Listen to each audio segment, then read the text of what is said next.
Alright, today we'll be diving deep into Azure Data Explorer. So this is the entire architecture diagram. We'll be doing everything from the scratch. So first, let me explain what is Azure Data Explorer in simple terms. So Data Explorer is a kind of high performance big data analytics platform which can ingest high volumes of data in real time. So we can use Data Explorer to data ingest, also query using KQL. We'll see this in the hands-on. Visualize as well, we'll do in the hands-on as well. So entire end-to-end, whatever you are seeing, we'll do from the scratch. So let's go to the Azure portal now. So I'm in the Azure portal. So we can search Azure Data Explorer, or we can write Data Explorer. It should appear. So Data Explorer for clusters, let's click on it. So first things first, we need to create one cluster. So we'll click on Data Explorer cluster here. Next, we need to give one resource group where our Data Explorer cluster will reside. Let's select one resource group. Then we'll proceed by giving one name. So next, we need to select region. For us, East US looks good. We'll select workload.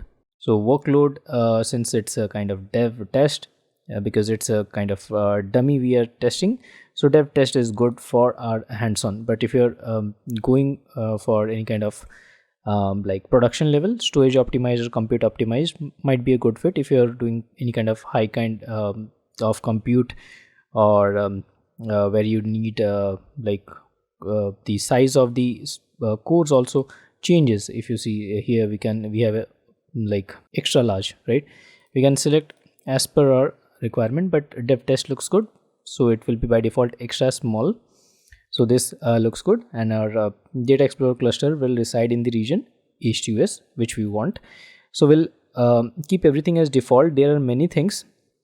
I'll not go much into details, because if I try to scale, this auto scaling, this manual scale, many things are there. But in order to keep things simple, I'll click on review and create. So let's click on the create button. So this deployment will take around 10 minutes. So let's wait till our Data Explorer cluster gets ready. So till our deployment is in progress, let me explain you some of the things which we will be doing in the hands-on. First of all is our the data, local data, Hurricane data we have on our local computer, which will ingest. And let me show you how the data looks, because as a data engineer, our first task is to analyze the data as well. So first we can see is the header, right? So our first row contains the header. So please keep this thing in mind, because while using Azure Data Explorer, Data Explorer cluster or database will be, there are options like whether our data contains header or not. These are very important step, otherwise our data will be malformed. So this how our data looks. I'll minimize this, and if we go again to the architecture diagram here, if you look, this was our Excel file which I was just showing our data to be ingested into the cloud. There are many options, but I'll show you one by one. For this demo, we'll be using one local file, that is file on my computer, local computer. So the whatever ingestion or database will create, tables will create, will be using Kusto Query Language, also known as KQL. So as a data engineer, you might need to get familiar with KQL as well. Quite simple to SQL. Let me show you one example how it looks, the queries. So I have the KQL queries. So here, whatever you are seeing, this Hurricane data, this will be a table name. Any table name we can put, but I have put Hurricane data because that is also my .csv file name, that is hurricane data.csv. If we look here, Hurricane data, right?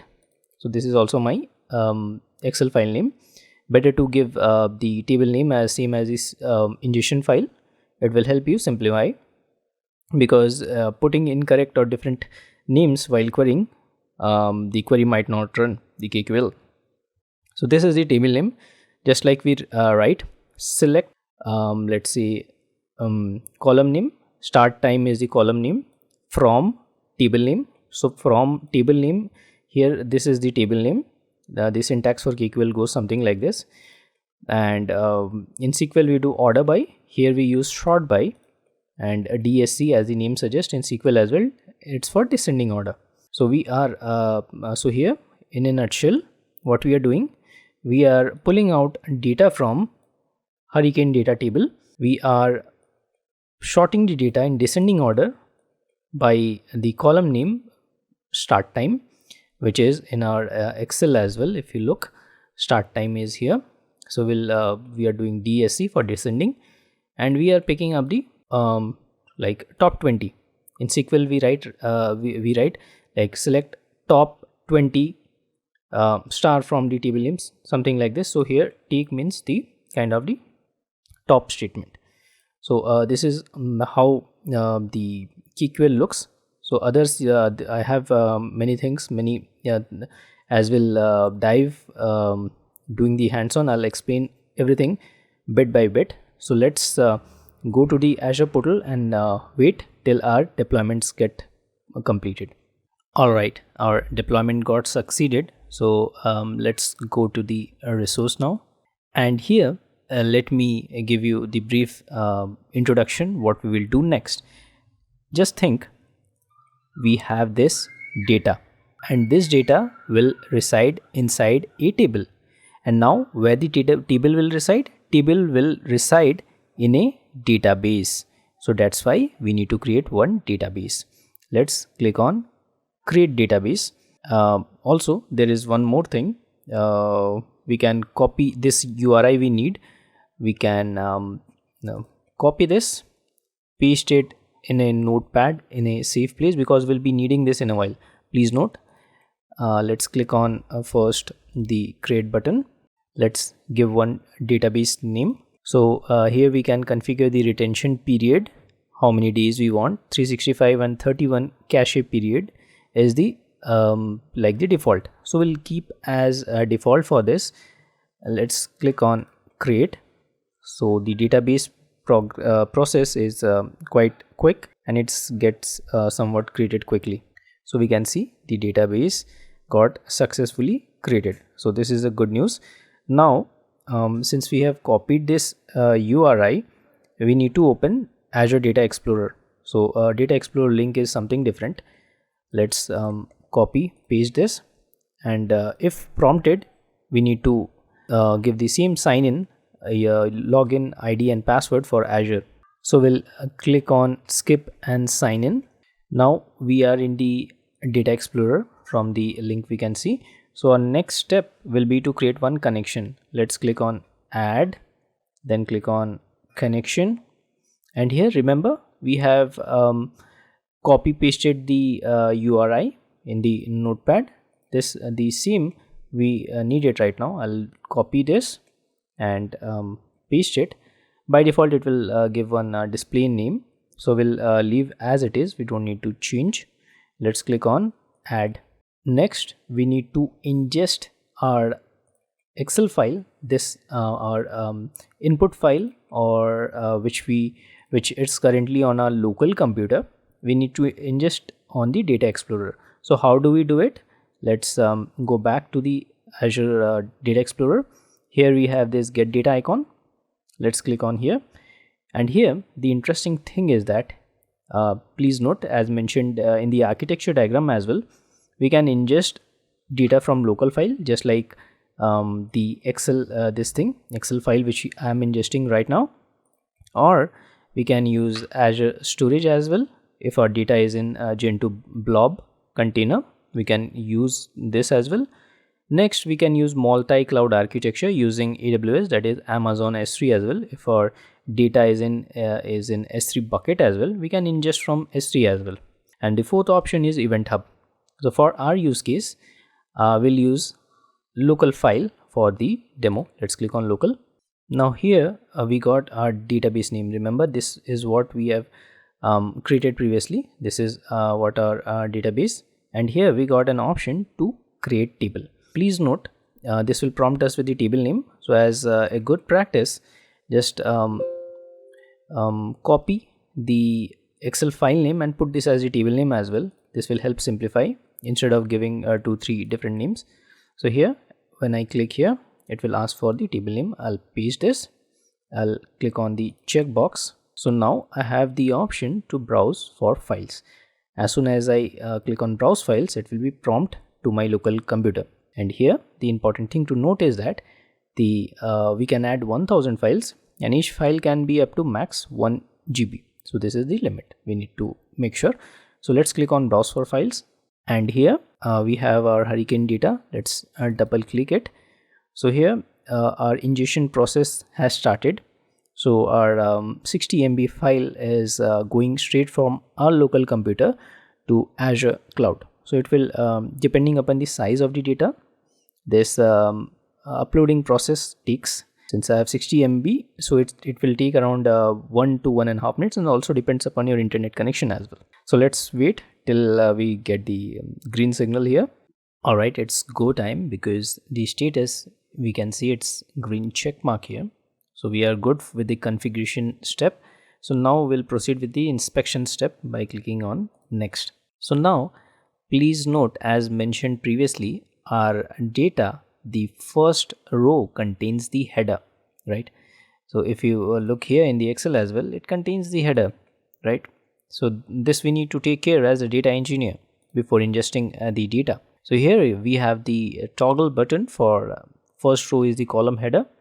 Let's switch it on, and as soon as we switch it on, we can see our header gone up and we just have the data now, which looks good. So once we are ready, this is now our data is perfect. We will go ahead and click on finish button now. So it's creating table, it's creating the mapping part of it. So everything is going behind the scenes, data querying. So these things has already been taken care by Data Explorer. We don't need to think much about it. So here we can see succeeded one, field 0, and this is treated as the blob. Blob we know is a kind of like unstructured data, but this is Excel anyway, it's a structured data. But anyway, so we can see the data, everything is got ready, and where the blob name and status is successfully ingested, what we can see. So this looks good. I'll now click on close. So here we go. So I have in the like here we can fire the KQL. So let's go to our file. Let's fire one by one. So the first one I have already explained you a few moments back. So just a quick recap. We will pull the data from Hurricane data table.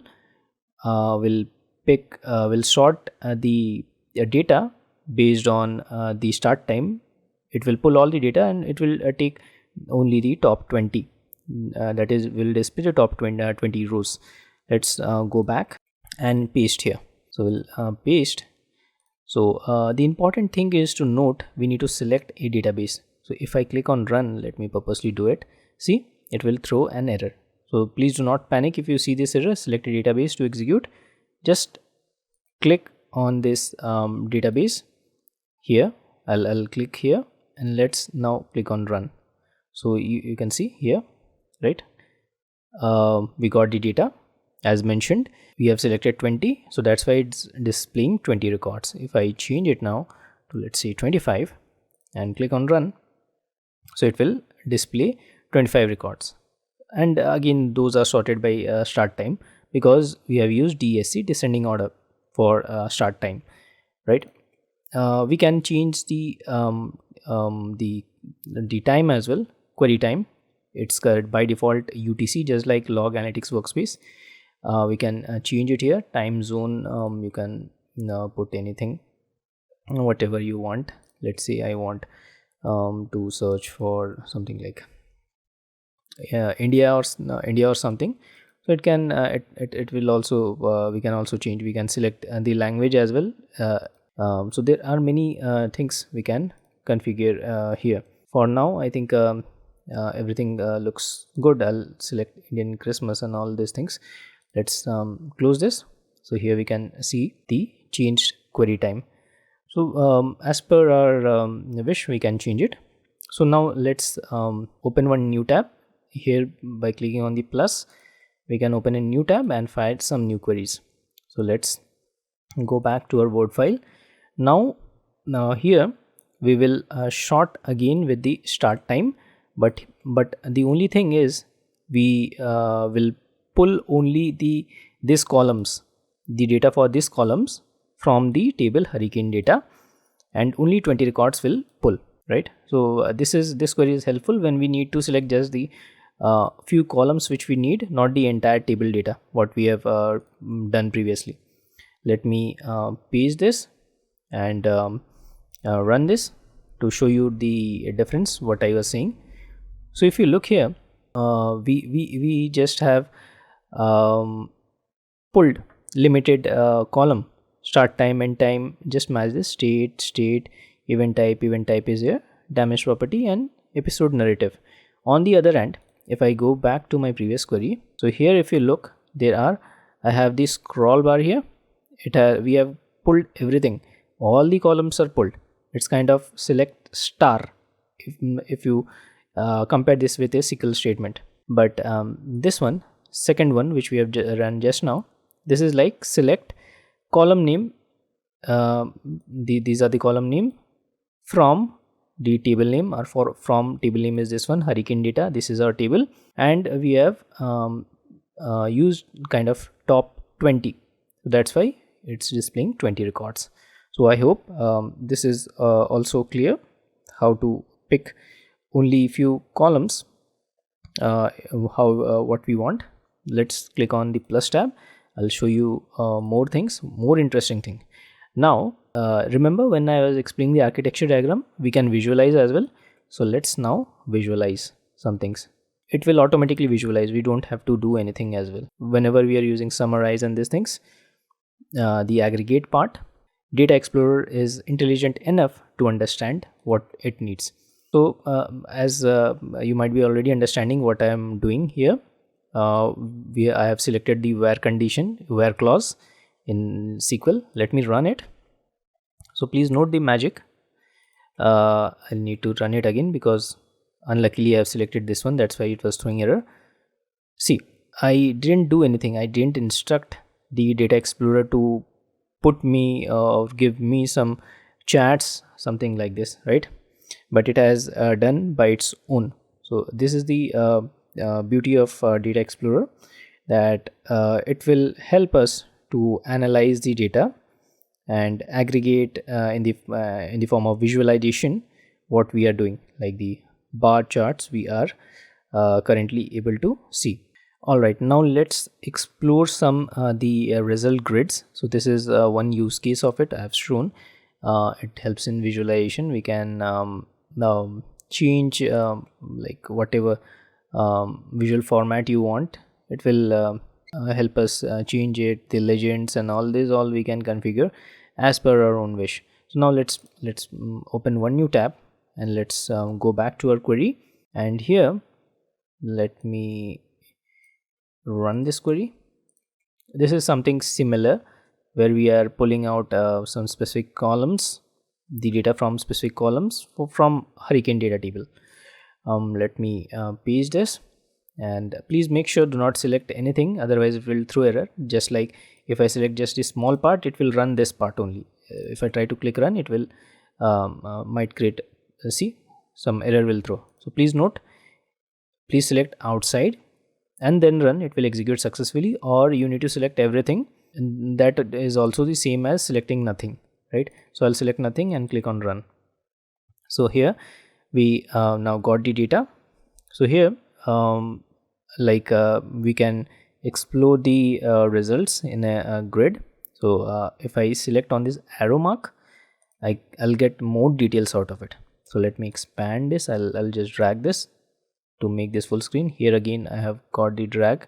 So here if I want to analyze more about it, so it is just a JSON file or the JSON formatting for the dynamic data, whatever we are seeing here, right? The start time, end time. So this is how we can explore the results grid. So now let's let me go back to the first query, maybe what this one. So here we have the states, right? There are many options. If I click here, we can group by state, we can sort ascend, sort descent, right? So we can do many things. So let me click on group by state. So here, as soon as I do group by state, please note it has done the grouping part. So Alabama contains two kind of records. Here Texas we have 6, right? So this is, let me expand the Texas one. So here we can see 6 records, as the name suggests here, number suggests here 6, right? So this is how we can do the grouping part as well, which is very helpful for exploratory analysis if we want to do anything, something like this, right? So this is kind of helpful. So now let me do open one new window. I'll paste another query. So this is something similar, like where the damage property is 4000. I'll select some of the columns, right? Let's go back and paste this. I'll click on run. So now let me show you some magic as well. So here we got the data, the damage properties and all. So now if I drag like left mouse button, please note the right hand side bottom, we got the average count, minimum, max, these things, summation. So these things will be automatically done in the real time. We don't need to write any kind of functions or like any kind of queries for it. We can just whatever needed, we can select like this. See, it will show the selected 8, average, these things, min, max, what is the min of the value, max of the value, the common SQL things, right? SQL aggregate functions which we use generally. So this also small things it can do. Secondly, I can export this. If I right click here, I can export to a CSV. So it will export, whenever I will select export, it will allow me to save on my local computer. Let's click on export to CSV. So if I export to CSV, it got saved to my local computer, export.csv. So we can do analysis on it as well, small subset of data if required. So this is how the Azure Data Explorer it goes. We have fired some queries. So let me brush you up what we have done. So here we have created Azure Data Explorer cluster straight from the scratch. Then we have created one database. Why we have created database? Because our file or the data will reside inside a table, and table needs to be resided in a database. That's why we have created one database. And after creating the database, we have opened the Data Explorer, Azure Data Explorer, where we have ingested our Excel file, that is our hurricane data. Then we have after ingesting in the Azure Data Explorer, we have used many KQL queries where we have deep dived into the Azure Data Explorer features and visualize the data, right? Everything. So I hope you found this tutorial helpful related to Azure Data Explorer. Thank you so much for watching this video. All right, let's look at this question. This is about determining which version of Delta was utilized. Let's look at option A. A says real-time hub. Real-time hub is used for real-time data processing, as the name suggests, real-time, that is real-time data processing, and does not provide information about Delta versions as required by the question. Hence incorrect. Let's move to option B. B says one-lake data hub. One-lake data hub is used for managing data lakes and does not provide information again about Delta versions. Let's reject this. We'll move to option C. C says administrator monitoring workspace. Admin monitoring workspace tool provides administrative monitoring but does not track Delta versions.